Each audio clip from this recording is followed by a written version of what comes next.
Hola, excelente día. Hoy vamos a ver micropigmentación de ojos de una forma muy general. ¿Qué es la micropigmentación de ojos o a qué nos referimos cuando hablamos de la micropigmentación de ojos? Bueno, pues este es un procedimiento estético semipermanente que consiste en implantar pigmentos en la capa superficial de la piel. Es decir, recordemos que tenemos tres capas en la piel, tenemos la epidermis, la dermis y la hipodermis. En este caso la implantación del pigmento se da pues en la capa intermedia, que sería en la dermis. Esto nos ayuda a simular un delineado o realzar la línea de las pestañas dependiendo de qué es lo que estamos buscando. ¿Qué utilizamos? Pues es un material especializado, que en este caso puede ser un dermógrafo o una máquina, que tiene agujas finas o muy finas más bien, que nos ayudan a depositar el pigmento de una forma más precisa en la piel. Eh, ¿Cuál es el objetivo de la micropigmentación? Pues bueno, en primer lugar sería que hay diferentes técnicas, diferentes modelos, hay formas de aplicar el pigmento dependiendo de cuál es la técnica que estamos buscando y cuáles son los resultados que estamos buscando. Las herramientas que nosotros necesitamos, pues como ya lo vimos, necesitamos una aguja, necesitamos un capuchón o un cartucho, necesitamos una máquina. Esta puede tener cable o puede ser inalámbrica. Para implantar el pigmento, pues necesitamos anestesiar la zona, tenemos la necesidad también de material desechable, como anillos, guantes, cubrebocas, cofias, batas, todo desechable, microbrush, eh, el pigmento, ¿no? ¿Cuál es el color? ¿Cuál es la marca? ¿Qué vamos a pigmentar, ¿no? En este caso que es párpado, normalmente pues utilizan colores oscuros y a veces lleva alguna línea de luz. Bueno, pues en este caso entonces sería negro y yo quiero que sea una línea encima de esta línea negra o de mi delineado, quiero que lleve una línea verde. Entonces voy a ocupar dos tipos de pigmento, el verde y el negro, ¿va? Vamos a ver también, aquí conforme vayamos avanzando, vamos a ver algunas imágenes como para darnos un ejemplo más visual de los diferentes estilos que hay de delineado. Y bueno, pues no hay que olvidar la importancia de la bioseguridad y de la seguridad tanto en el usuario como también en nosotros y además también en el lugar en el que vamos a estar trabajando. Las medidas de higiene y cuáles son las contraindicaciones o en qué personas nunca no podemos hacer esta micropigmentación. Entonces, bueno, ¿cuáles serían los beneficios de la micropigmentación de ojos? Pues bueno, nos ayuda a realzar y definir la forma natural del ojo, nos ayuda a crear la ilusión de tener pestañas más densas, más gruesas, a tener más pestañas, ¿no? Además de que, pues nosotros invertimos mucho tiempo en maquillarnos o en hacernos estas líneas. Entonces con esto pues nos ahorramos tiempo, nos ahorramos dinero, ya no tenemos que desmaquillarnos, ¿no? Y si utilizamos extensiones de pestañas, pues todavía se potencia más el tiempo, ¿no? Esta es una opción ideal para personas con problemas de visión o con dificultad para maquillarse.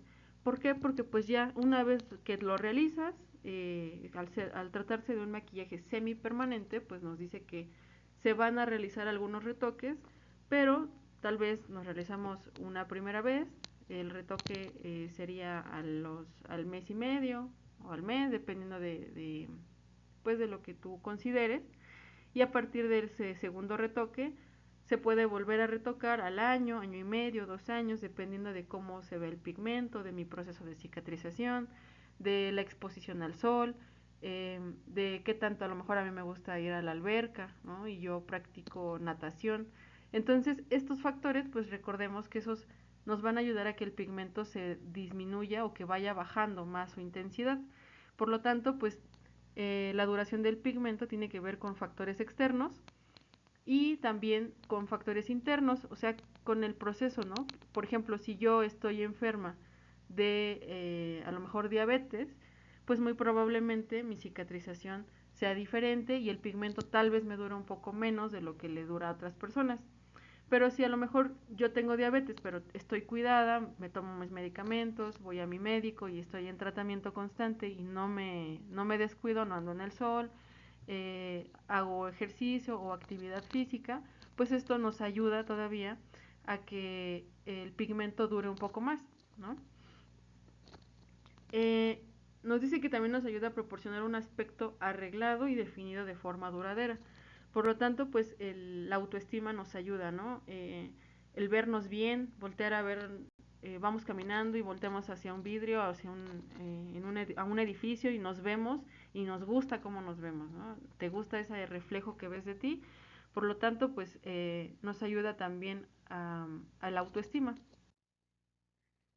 ¿Qué herramientas y materiales son esenciales para realizar la micropigmentación? Pues bueno, como lo mencionábamos anteriormente, tenemos la necesidad de utilizar un dermógrafo. Hay diferentes estilos de dermógrafos. Estos investiguenlos, búsquenlos. Hay alámbricos, inalámbricos, rotativos, de bobina, digitales. ¿Qué es lo que hacen? Simplemente nos ayudan a implantar el pigmento en el lugar que estamos buscando. Este necesita luz, sí, puede ser que necesite baterías también. ¿Qué más necesita? Agujas. Hay diferentes tipos de aguja dependiendo el tipo de dermógrafo. Ahorita lo vamos a ver más adelante, pero dentro de los ejemplos que tenemos es el tipo 1RL, que nos habla, el número nos dice cuáles son las agujas o cuántas agujas tiene este cartucho, o sí. Y en este caso, por ejemplo, tenemos 1RL o 3RL, es decir, que tiene una aguja o tiene 3 agujas, o el RS sería que tiene 5 agujas, y el RL o RS nos habla de la posición en la que se encuentran estas agujas. Ahorita lo vamos a ver más adelante. Y con esto, pues bueno, dependiendo de cuál es la técnica que vamos a utilizar, pues es el tipo de aguja que vamos a necesitar. Por ejemplo, ¿no? Si yo solamente voy a hacer una aguja, perdón, una línea muy fina, pues solamente me puede servir una aguja 1 o una aguja 3RL. Pero si necesito hacer un sombreado, pues lo puedo hacer con una 5RL o con una 5RS, o ahorita vamos a ver las demás, pero lo puedo utilizar con más cantidad de agujas porque yo necesito abarcar más espacio en la piel, ¿vale? Eh, es importante destacar que todo el material que nosotros utilizamos debe ser desechable y estéril, ¿vale? No se vale utilizar guantes eh, o reutilizar guantes, ¿no? Tampoco cubrebocas, tampoco cofias, tampoco batas, ni anillos, ni microbrush, ni nada. Si ya lo tiré a la basura, ahí se queda en la basura y no se vale reciclar, ni que lo enjuago y me vuelve a servir, nada. ¿Qué más necesitamos? Pigmentos. El pigmento aquí es elección con la marca que a ustedes les guste, con la que mejor les haya ido. Lo que no hay que olvidar es que debe ser hipoalergénico y debe estar compuesto por minerales o materiales orgánicos biocompatibles, es decir, orgánico. Recordemos que los pigmentos se dividen en orgánico e inorgánico, ¿vale? Entonces, ¿cuáles son los más comunes que se utilizan? Pues los inorgánicos. ¿Va? Aquí les dejo de tarea, investiguen cuál es la diferencia entre pigmentos orgánicos, pigmentos inorgánicos, cuáles son los beneficios, cuáles son las desventajas de usar uno, de usar otro, en tiempo, en costos, en durabilidad. Uh -huh. Dentro de los más utilizados en la micropigmentación de párpados, pues es el negro, el marrón, el blanco, el verde, pero el del más común pues es el negro. ¿Qué más necesitamos? Anestésicos tópicos. Aquí pues es importante mencionar que se debe anestesiar la zona previo a la micropigmentación o a la implantación del pigmento. Y una vez que ya tenemos la piel abierta, pues podemos anestesiar todavía un poquito más con anestésico específico para piel abierta. De los anestésicos tópicos que se recomiendan, pues es EMLA, que es para piel cerrada, y EPIX para piel abierta. En cada uno de ellos debemos leer las indicaciones, contraindicaciones, tiempo de pose y cuál es la cantidad indicada y el lugar en donde se debe de aplicar. Estos son de aplicación solamente sobre la piel, ninguno debe ir dentro de la piel, ¿vale? Una vez que nosotros aplicamos el anestésico, colocamos un plástico osmótico y pues cuál es la finalidad, que se le dé el espacio, que se le dé el tiempo Por ejemplo, EMLA te dice que son 45 minutos de pose, entonces hay que respetar esos 45 minutos y una vez que pasa ese tiempo, pues ya podemos empezar a trabajar. Eh, Materiales de higiene y desinfección. Bueno, pues desinfectantes para la piel y superficies, gasas, algodones, guantes estériles, cubrebocas, gorros, etcétera. Entonces aquí, desde que llegamos al lugar de trabajo, barremos, trapeamos, se limpian vidrios, se limpian todo nuestro material de trabajo. El baño debe estar limpio, sin papeles de baño, el lavadero o el lavabo más bien, debe estar limpio, debe haber jabón. Recuerden lavarse las manos antes y después de los procedimientos. Eh, Muy bien, y otro tipo de materiales que también vamos a utilizar, pues todo lo que vamos a utilizar para el visajismo, por ejemplo, ¿no? El hilo, eh, si ya está pigmentado, pues vamos a necesitar guantes, si no está pigmentado, necesitamos guantes y aparte del hilo, también vamos a necesitar el lápiz para poder marcar este hilo, una regla o un compás para medir y asegurar la simetría, recipientes para el pigmento, agua destilada, eh, y demás materiales que nosotros como ya nos dedicamos a esto, pues nada más es prácticamente un repaso, ¿no? Quienes no se dedican a esto, pues es importante que vayamos viendo videos, que vayamos preguntando qué tipo de materiales son los que se necesitan para ir trabajando o qué sí o sí no puede faltarnos en nuestra cabina. Entonces, bueno, dentro de las agujas para dermógrafo que tenemos por ejemplo, eh, estas, ¿no? Que en el dermógrafo prácticamente vamos a encontrar algo así, va a tener un espacio por donde se va a ingresar al dermógrafo, es decir, esta parte entra al dermógrafo, tiene un espacio por donde puede entrar y una vez que ya entra le damos vuelta y como que se abrocha, ¿no? Como que ahí queda, se fija al aparato. Entonces una vez que ya está fijo, esta va a ser la zona por donde va a salir pues la navaja o la aguja. Entonces, si esta es la zona por donde va a salir la aguja, debe de tener el espacio suficiente para que pueda salir la aguja. Entonces, como lo veíamos anteriormente, tenemos agujas de 1, 2, 3, 5, R, ¿no? Por ejemplo. Entonces, si hablamos del número, 1 me dice que es una aguja, 2, 2 agujas, 3, 3 agujas y 5, 5 agujas. Aquí cambia de letra, pero sigue siendo un número. Entonces nos dice que hay 3 agujas, 4 agujas, 5 agujas o 7 agujas. Uh-huh. Bueno, ahora pasamos a la letra. Si vemos, por ejemplo, que aquí en este caso, bueno, aquí ya depende del tipo de máquina que estemos utilizando, porque cada máquina tiene sus propios cartuchos y cada máquina y cartuchos pues traen sus indicaciones. Entonces vamos a preguntar al proveedor o a veces traer un manual, en ese pues hay que leerlo y en el manual bien específico qué significa cada letra, ¿no? Por ejemplo aquí en 1R me dice que 1R quiere decir que la aguja pues nada más es una, ¿no? O sea, vendría algo así y el capuchón quedaría algo así. O este espacio se vería así si lo vemos de abajo hacia arriba. Uh-huh. El 2R, pues entonces este nos dice que son dos agujas, esa es una, esta es otra y este es el capuchón, ¿sale? Entonces tiene dos agujas y recordemos que esto es visto de abajo hacia arriba. Uh-huh.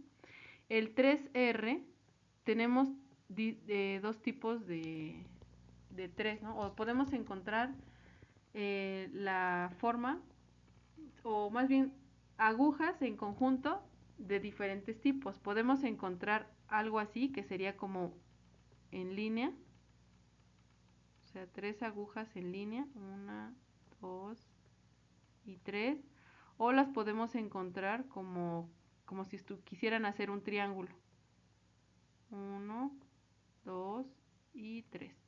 Y vistos de abajo hacia arriba, se verían algo así. Ay. De abajo hacia arriba, pues se vería algo así. y este tendría que verse así, ¿vale? Entonces tenemos planos o lo tenemos circular, pero en los tres va a ser, va solamente a tener 3 agujas. En el caso del 5, de 5 agujas, por ejemplo, los podemos encontrar en forma lineal, 1, 2, 3, 4, 5, o en forma de estrella, hay 4, 5. Voy a enseñarles la siguiente imagen. Entonces podríamos encontrarlos algo así.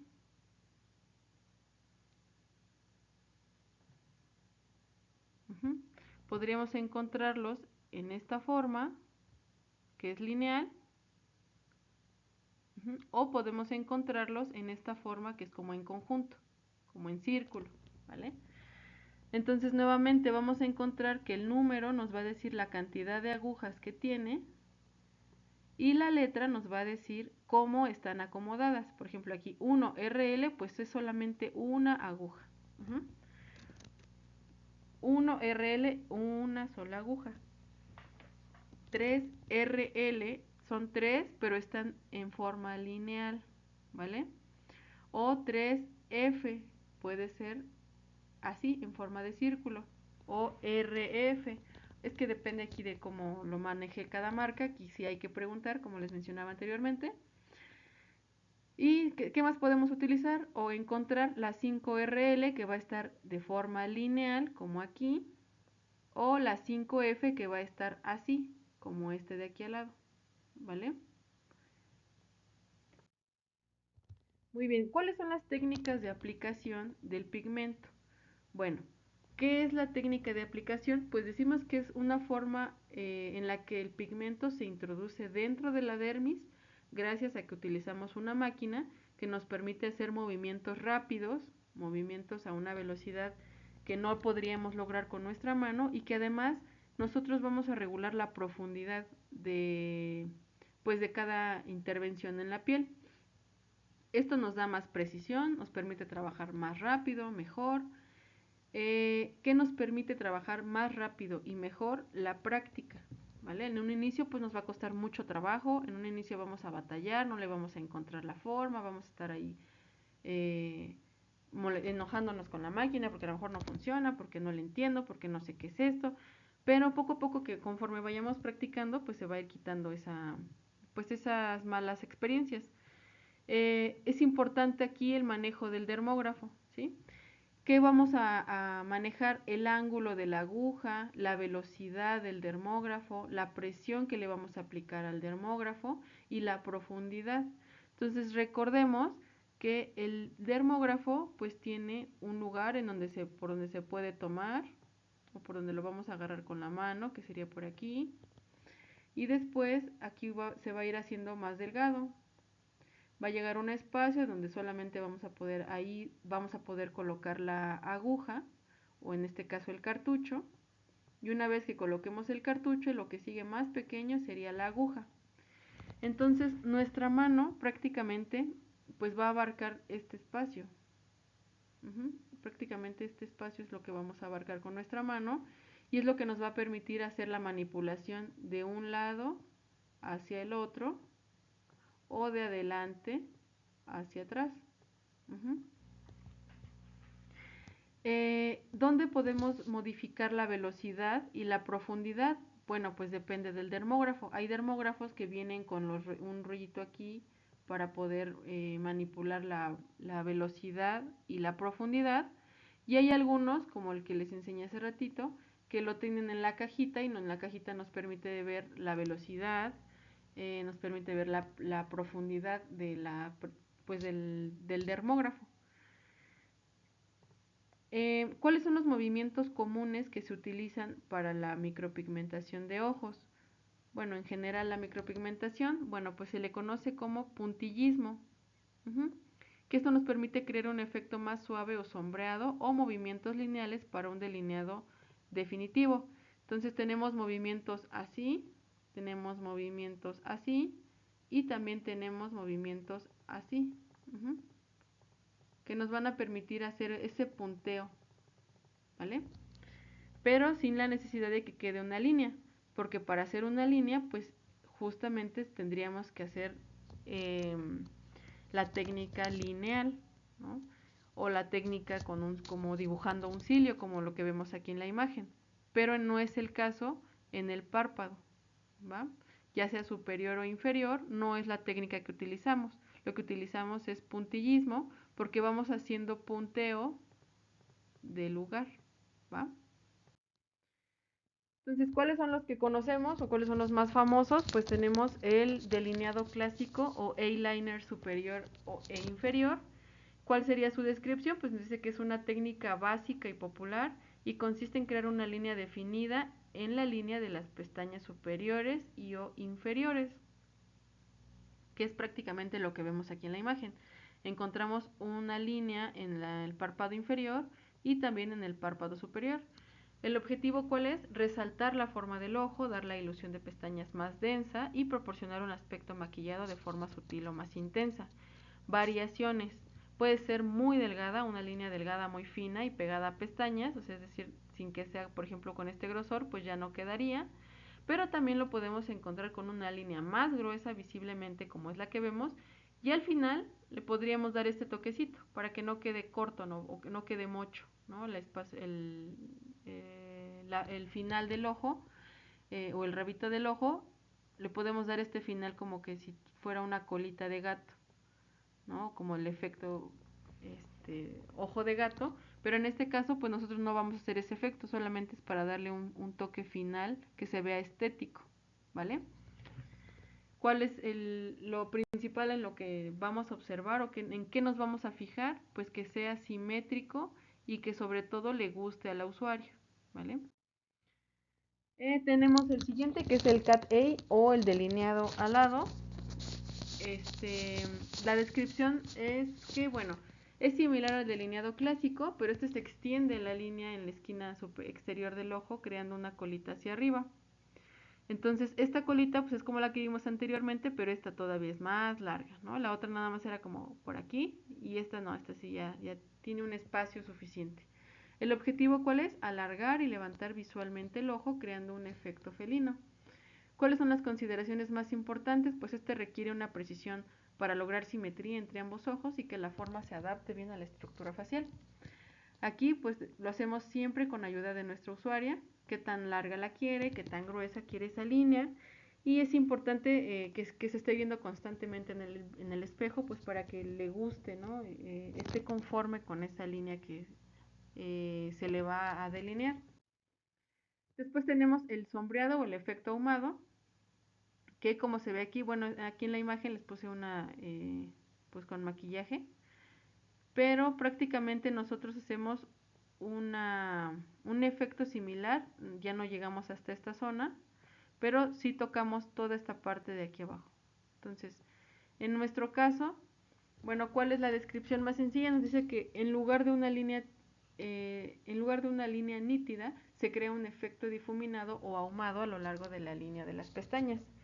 El objetivo es lograr un look más suave y menos definido de un delineado clásico, similar al efecto de la sombra de ojos o un lápiz difuminador. ¿Cuál es la técnica que utilizamos? Pues la misma que veíamos anteriormente, la técnica de puntillismo o movimientos más suaves para depositar el pigmento de forma gradual y crear la transición de color. Aquí, ¿cómo le llamamos? En este caso le llamamos la técnica de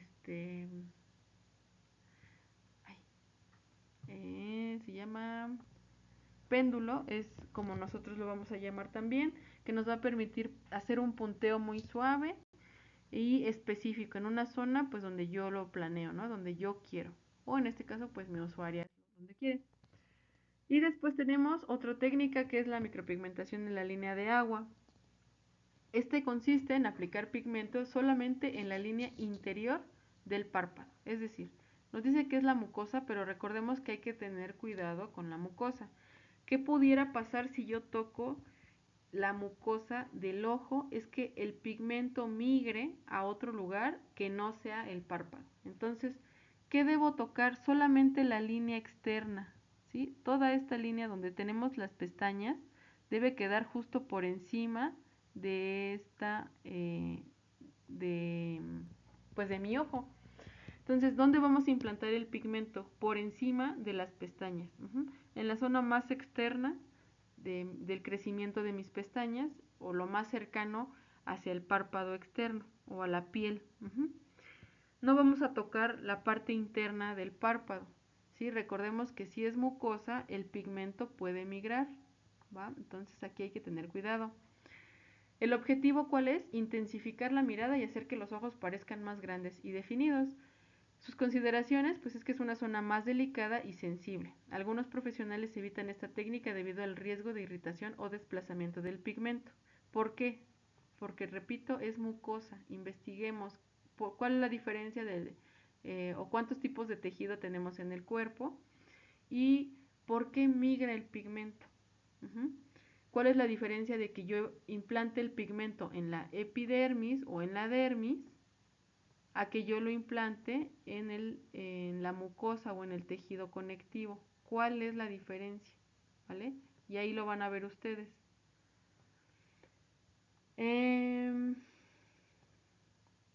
Muy bien. También tenemos el efecto pestañas densas, que es como el anterior, pero aquí la línea va a ser más gruesa, notablemente más gruesa. O sea, hasta aquí sí se puede observar. Y miren, por ejemplo, aquí se ve muy bien el espacio donde está la mucosa, ¿no? Donde yo les digo que se pigmente solamente por encima del crecimiento de las pestañas, es decir, aquí arribita, ¿sí? Aquí. No aquí abajo, incluso se ve hasta como que esta línea más clarita, no sé si la alcanzan a ver, pero ese espacio es el que no debemos tocar, ¿va? Muy bien, esta técnica de efecto pestañas densas es una técnica muy sutil en donde se deposita pigmento en pequeños espacios entre las pestañas. El objetivo es crear la ilusión de tener pestañas más tupidas y oscuras sin que parezca que se lleva delineado. La técnica, pues aquí se realizan movimientos cortos y precisos con rellenado o rellenando los huecos entre cada pestaña. Entonces prácticamente vamos haciendo puntos o vamos a ir llenando los huecos. ¿Qué pasa? Que por ejemplo aquí hicieron una línea, ¿sí? Porque dijeron, ah, pues ya para rápido, ¿no? Vamos a hacerlo bien. Vamos a hacer lo más sencillo, que es hacer una línea y ya queda. Si a la usuaria le gusta, qué bueno. Y si fue lo que pidió, pues mucho mejor. Recordemos que ellas llevan expectativas y hay que recordar cuáles son las expectativas que ella tiene, qué es lo que sí podemos alcanzar, qué es lo que de plano no. Y en este caso, pues en ella sí aplica. Aquí, ¿qué es importante siempre hacer? Pues tomarle fotos al antes y después. Siempre es impactante mostrar fotos del antes de la micropigmentación y también después. Esto nos va a ayudar a visualizar el cambio y el potencial, la técnica que estamos utilizando. Vamos a intentar tener fotos de alta calidad, con buena iluminación y desde el mismo ángulo. Eh, También es importante que después de cada foto que tomemos, en la parte inferior o en donde ustedes gusten, pero se recomienda que sea en la parte inferior, pues se agregue una breve descripción o una etiqueta que nos permita agregar cuál es la técnica que se utiliza, cuánto tiempo nos llevó a hacerla, si se alcanzaron los, las expectativas de nuestra usuaria. Entonces aquí les dejo algunos consejos para las imágenes. ¿Qué deben ser? Pues con alta resolución, utilizar imágenes nítidas y con buena resolución para que los detalles se aprecien bien. Buena iluminación. Recordemos que pues se debe observar qué es lo que hicimos, ¿no? ¿Cuál es el cambio que nosotros estamos hablando? El enfoque en los ojos o en el lugar en el que estamos haciendo la pigmentación. Si es en ojos, en ceja, en labios, pues en labios. Y ahí me voy a enfocar. Variedad de formas del ojo. Si es posible, muestra ejemplos en diferentes formas de ojos para ilustrar la versatilidad de la técnica. Entonces, del ángulo derecho, ahora ángulo izquierdo, desde arriba, desde abajo. Y no olvidemos, sí o sí, el consentimiento informado, ¿sale? Si son fotos de trabajos reales, asegúrate de tener el consentimiento de las personas cuyas imágenes vas a usar. Entonces, en el consentimiento informado debe venir que vas a hacer la toma de fotografías y que estas fotografías pueden ser publicadas en alguna red social. Lo haces con el fin de divulgar tu trabajo y no con el fin de pues de mostrar su rostro, de invadir su privacidad, por lo tanto pues necesitas tú un consentimiento informado. Eh, para recordar y como para ejercicio de ustedes, ¿cuál es el elemento o cuáles son los elementos de protección personal para la micropigmentación de ojos? ¿Sí? Entonces, bueno, observando la imagen, pues nos dice que guantes, cubrebocas, gogles, ¿qué más? Mm, pues pensando en los riesgos potenciales que podríamos tener, los desinfectantes, ¿no? Por ejemplo, el hipoclorito, ¿a qué porcentaje? Al 1%, al 5%, al 10%, dependiendo de qué es lo que voy a desinfectar. Eh, gel gel desinfectante para manos, en el lavamanos qué tipo de jabón debo de tener, cuál es el tiempo indicado para lavarme las manos, en dónde me debo lavar las manos. Una vez que me lavo las manos me coloco los guantes y puedo agarrar mi celular, pues no. Recordemos que tenemos áreas en el trabajo o en nuestra zona de trabajo tenemos áreas específicas y estas se tienen que respetar. Entonces nuestro celular es el que menos debe de estar cerca de donde vamos a abrir piel, ¿va? Eh, queremos utilizar, por ejemplo, aromaterapia, lo podemos hacer. Queremos utilizar musicoterapia o poner música relajante. Eh, esto pues es importante para cómo vamos a quedar, ¿no? Cómo nos vamos a ver, cuál es la imagen que le estamos transmitiendo a nuestra usuaria, a sus familiares o a quien la acompaña. A lo mejor va una usuaria y va con su mamá y pues su mamá está viendo si se anima o no. Entonces, como vea el trato que nosotros estamos dando, la profesionalidad o cómo me muestro profesional, es que a lo mejor su mamá dice, no, pues esta chica se ve que sí sabe, ¿no? Y a lo mejor mi usuaria me pregunta, oye, ¿y crees que me haga alergia? Ah, oye, sí es cierto, las alergias. Ah, pues es que primero te tengo que hacer una prueba y después de la prueba, pues ya me doy cuenta si eres alérgica o no y con eso veo si eres candidata o no a la micropigmentación. Y a veces esos pequeños detalles que muchas omiten, pues te da un plus a ti como profesional. ¿Cuáles serían los riesgos y las complicaciones potenciales que podríamos encontrar? Pues infecciones. Esto puede pasar porque no tenemos una buena higiene o porque en lugar de la persona no se cuidó, a lo mejor se estuvo llevando las manos, fue al baño y se llevó las manos a su cara porque le dio comezón, se le hizo fácil. Y pues son cositas que a lo mejor debemos cuidar y debemos de siempre verbalizarlo con nuestra usuaria. Y claro que en nuestro consentimiento informado, en nuestra historia clínica o nuestra ficha técnica que llenamos, pues se les explica previamente. ¿Qué más podríamos encontrar? Reacciones alérgicas. Puede ser al pigmento o al anestésico tópico. Recordemos que aquí puede haber picazón, puede haber erupción cutánea o se puede notar en el lugar puede tener mucha comezón y se puede ver muy rojo y de repente se empieza a inflamar. Entonces eso nos está diciendo pues que ya hay una reacción alérgica, por lo tanto ya no podría ser candidata. ¿Qué más podríamos encontrar? Hinchazón, o se puede observar que el párpado empieza a crecer, a crecer, a crecer y ya caray, espérame, esto no es normal. Y aquí pues ella no puede ser candidata para la pigmentación. Si el párpado está inflamado, no puede ser candidata para pigmentación porque una vez que la aguja empieza a picar la piel, pues la piel se va a ir rompiendo y entonces el pigmento no va a quedar. Si así hagamos mil y un trucos, no van a quedar, ¿vale? También podemos encontrar un cambio de color en el pigmento. ¿Esto a qué se debe? Como lo decíamos anteriormente, puede ser de factores externos o factores internos, por ejemplo, el sol, el agua, a veces hay personas que les gusta ir a saunas o a vapores, las veces en las que se realizan limpiezas faciales. Entonces, esto depende mucho de cosas que se pueden controlar y otras que no. ¿Va? Y depende de cada persona, de su proceso de cicatrización, de los cuidados que se den después de la micropigmentación.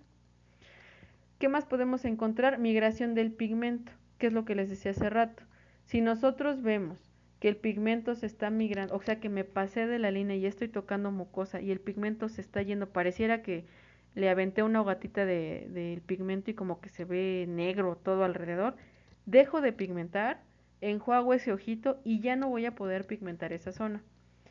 es importante que si están dedicadas, o sea, si van a pigmentar párpado, no busquen distracciones ni tampoco les hagan caso a los niños que a lo mejor la señora llevó a su niño y está hablando, ¿no? Que lo ideal es que no lo lleve, pero pues no tiene dónde dejarlo.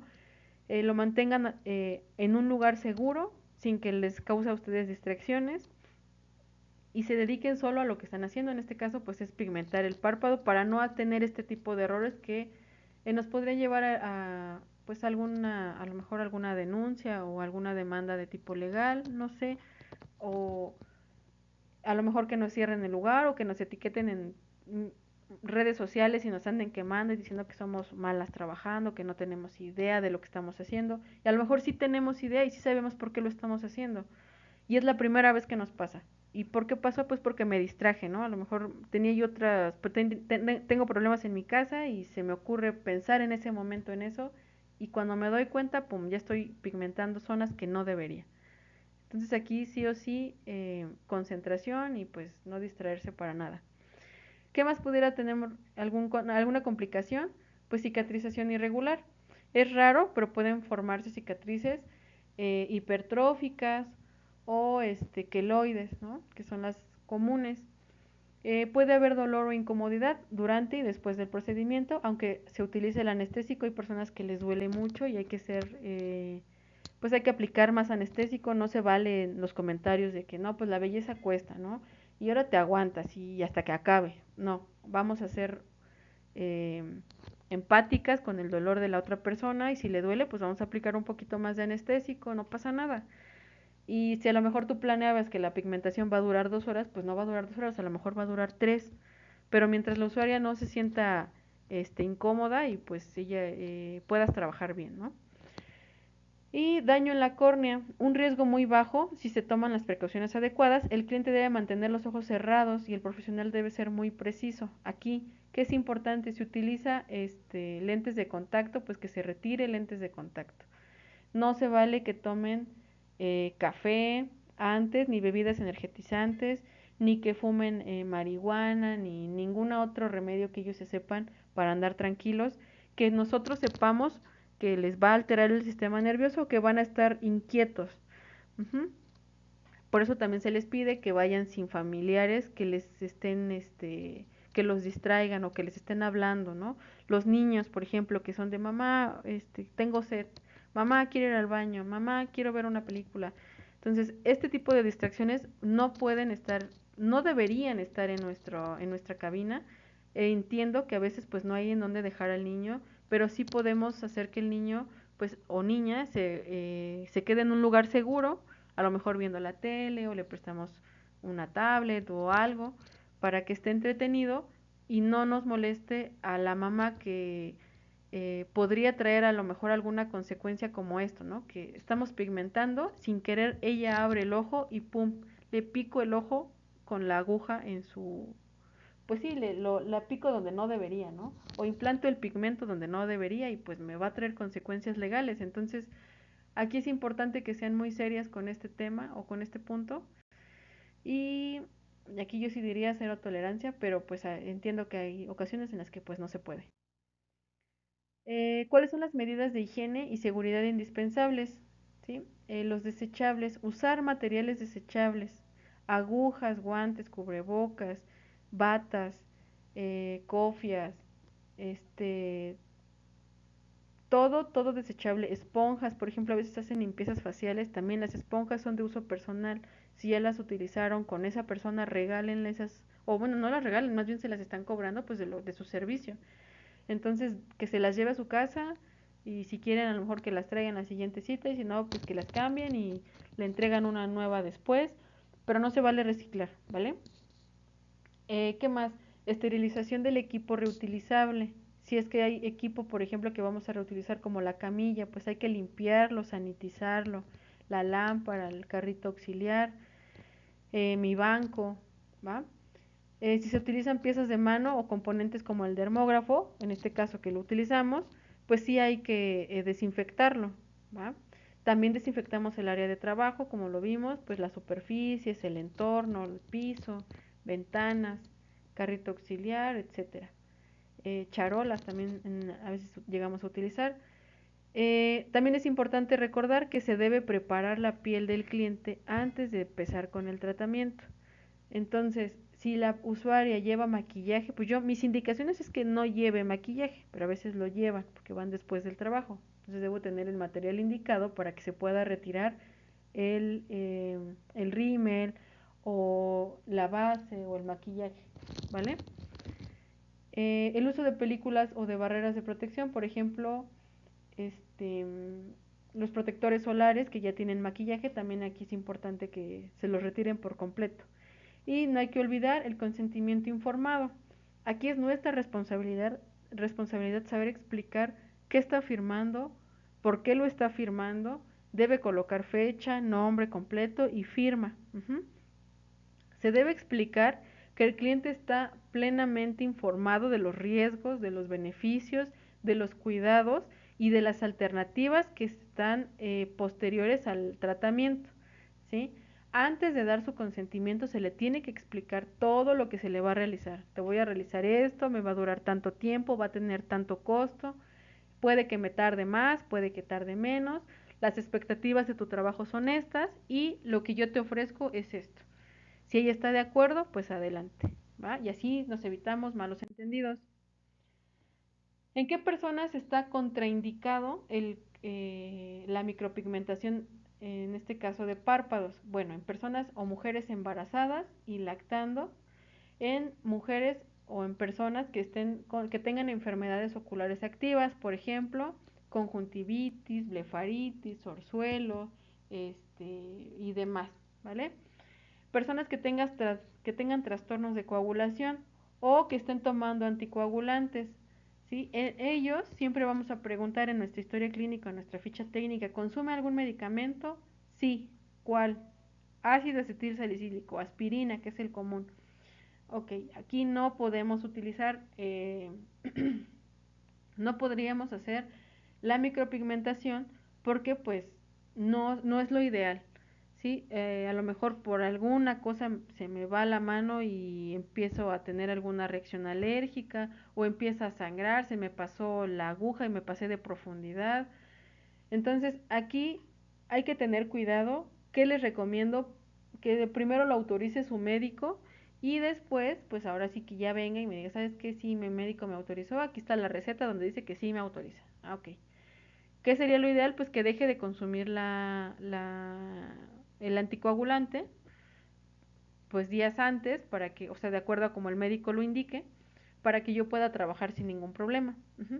¿Quién más? Tampoco en los pacientes que no tienen o que tienen diabetes pero que no está controlado, en ellos, por ejemplo, podría afectarse la cicatrización. Entonces, aquí no es recomendable, ¿va? Personas que tengan enfermedades, o que estén, no que estén enfermas, sino más bien que estén en tratamiento con quimioterapia o radioterapia, ¿sí? En este caso, pues hay que esperar igual a que el médico lo autorice en una hoja, en una receta el médico puede poner autorizo la micropigmentación de cejas o micropigmentación de labios o lo que sea, ya que ya terminó su quimioterapia o su radioterapia y ya puede realizarse la micropigmentación. Ah, ok, entonces ahí sí tomo una copia de ese documento y lo agrego al expediente, pues para protección mía. Algunas personas también que tengan alergias conocidas al pigmento o anestésico de lo que vamos a utilizar, pues también en ellas no son candidatas. Las personas que tengan tendencia a formación de cicatrices queloides, hay personas que ya se conocen con ese tipo de cicatrización y si no se conocen también nosotros podemos observarlo. Ahí podemos preguntar y también podemos ver algunas cicatrices que llegan a tener, por ejemplo, en las orejitas o en las cejas. Hay mujeres que tienen la cicatriz muy grande. Entonces, por ejemplo, ella no podría ser candidata porque podría ser pues que la cicatrización de su párpado se haga diferente, ¿no? Que crezca mucho y que entonces ya no se vea bonito, que es lo que está buscando. Entonces ella, por ejemplo, no sería una candidata. Y también quien tampoco sería candidata son las personas que tienen activo o que tienen el virus del herpes en los ojos. En este caso, pues a lo mejor que tiene verrugas, ¿no? pudiera tener verrugas o pudiera tener algunos puntitos ahí en el ojo, que se ve como el herpes, como los fuegos, pero en el párpado. Entonces, en este caso, pues esta persona no podría ser, no se le podría aplicar el pigmento, ni tampoco si tiene verrugas, hasta que se retire las verrugas o hasta que vaya con el médico y él le autorice nuevamente que se pueda hacer la pigmentación. La verdad es que es algo muy rápido. Entonces, bueno, aquí les agregué algunas afirmaciones. Me gustaría que en casita ustedes contesten si es verdadero o es falso las afirmaciones que voy a dar. Entonces, en la siguiente afirmación, la micropigmentación de ojos es un procedimiento permanente que no necesita retoques. ¿Esto es cierto o es falso? Bueno, pues la respuesta correcta es que es falso, ya que este es un procedimiento semipermanente y generalmente requiere retoques con el tiempo. Recuerden que el pigmento se implanta en la dermis y con la renovación celular y algunos otros factores, el color se va desvaneciendo gradualmente, haciendo necesarios los retoques periódicos, ¿vale? La siguiente afirmación. Una de las técnicas de micropigmentación de ojos es crear un efecto difuminado o ahumado a lo largo de la línea de pestañas. ¿Esta afirmación es cierta o falsa?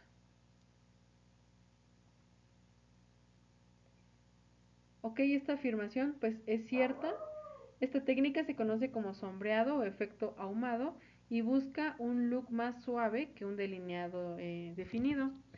Entonces vimos ejemplos de cómo se puede lograr un efecto similar a la sombra de ojos difuminada con la técnica de sombreado, ¿vale? Esto pues hay que practicarlo, ¿sí, chicas? ¿En qué lo practicamos? En látex, o a lo mejor en una fruta, o ahí pregunten a su maestra en dónde van a practicar, pero sí o sí practiquen. ¿Cuánto se recomienda? Por lo menos 1 hora diaria. ¿Sí? La práctica es al maestro, aquí se aplica. Y si vamos a ser buenas, pues hay que ser buenas en lo que estamos haciendo, en nuestro trabajo, vamos a ser profesionales en lo que estamos haciendo. Por lo tanto, pues hay que practicar, chicas. Afirmación número 3. Es seguro realizar una micropigmentación de ojos en una persona que tiene una infección activa en los ojos, como conjuntivitis. ¿Esta afirmación es cierta o es falsa?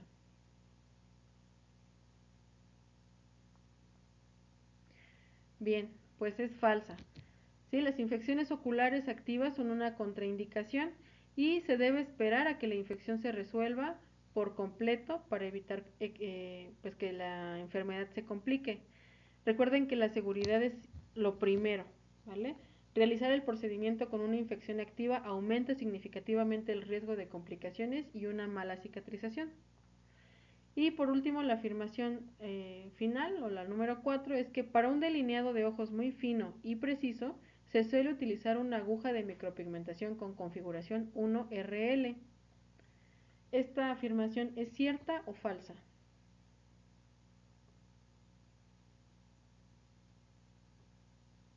Muy bien, pues es cierta. Recordemos que las agujas 1RL son muy finas y se utilizan comúnmente para crear líneas precisas y detalladas como un delineado sutil. La configuración de la aguja es la clave para el resultado, ¿sí? Dependiendo de lo que estamos buscando, es el tipo de punta que vamos a utilizar. Entonces, las agujas más finas permiten mayor precisión en líneas delicadas. Otro tipo de línea que podemos utilizar es la 3, pero depende de qué es lo que estamos buscando, ¿vale? Pues bueno, chicas, espero que les haya gustado. Eh, Fue algo muy rápido. Espero que les guste, que les sirva, por lo menos para repasar. Y nos vemos en el siguiente video.